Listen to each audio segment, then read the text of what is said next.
So firstly we'll point to the sensors on the centre of the canopy there. Green light means it's on standby waiting for an activation trigger. Yep. When you give an activation trigger, it will change colour and the door will trigger open and then it will close. So that's that there. Also on the sensors, if we stand underneath them, the red light will constantly detect you so the door can't close and hit anybody that's in the way. So if we stand here for longer than 30-40 seconds and then the door, sorry I'll move out of the way, the door will then learn the area again. So when the red light goes off, the door will go back to green, standby, and then the door will close. Okay, we'll go to the control. It's got an LCD display, displays what function the door's on. I don't know if you can see that if I press the button. Zoomed in, yeah. Yeah. On it, yeah. So this bottom right is automatic. Top left is continuously open. Top left again is manual. So this functions where you can push and pull the door and lock it up. It's the safest mode to lock the door is in manual because then you can't get no triggers to trigger the door. To close the door and turn off the sensors, we just press the bottom left corner and it will just padlock it. So what that will do is when the safety sensor's happy and goes back to green, the door will just shut and then the sensors won't pick up. But someone there to lock it or something.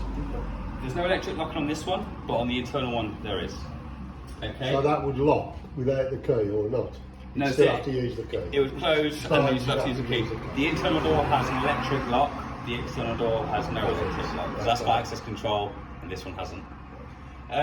What we can also do, because of the environment that we're in, we can press I start lock and that will put a circle across through the middle on the display. And what this does, it stops anybody changing the functions. So it's the same as what it would be on a mobile phone. Key lock. To take that off, it's I start lock, and then now we can change the functions again. Okay.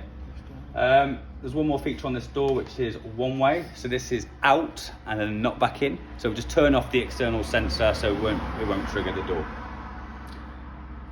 Got a fault display now. It's because we've been underneath this sensor for quite some time. It will tell you what's wrong with the door. So good point here is with these doors are quite intelligent. You can put them through a reset like with a laptop if it was to start to freeze. So we used to press and hold the I button. Keep your finger on there. The bolts come back on visual there. Yeah. Let's get rid of that. Press and hold I. And what this will do is you keep your finger pressed on there, it will actually go on a reset control.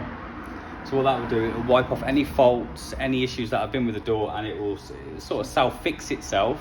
And then if it can't, it will also display a fault in here, which you'll get in the manual anyway. So we can press yes, and then what this will do, if we stand away from the door, this will put the door through a reset. Okay, nice and still.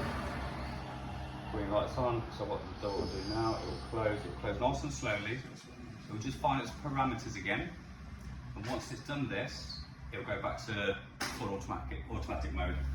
So now we're back to full automatic mode. Is there a manual for it? Yes, we've got this on manual, so you'll get all this sent over in the O&Ms. Right. For the internal door, it's the exact same system, but when you want to go into access control mode, we just simply put it to locked.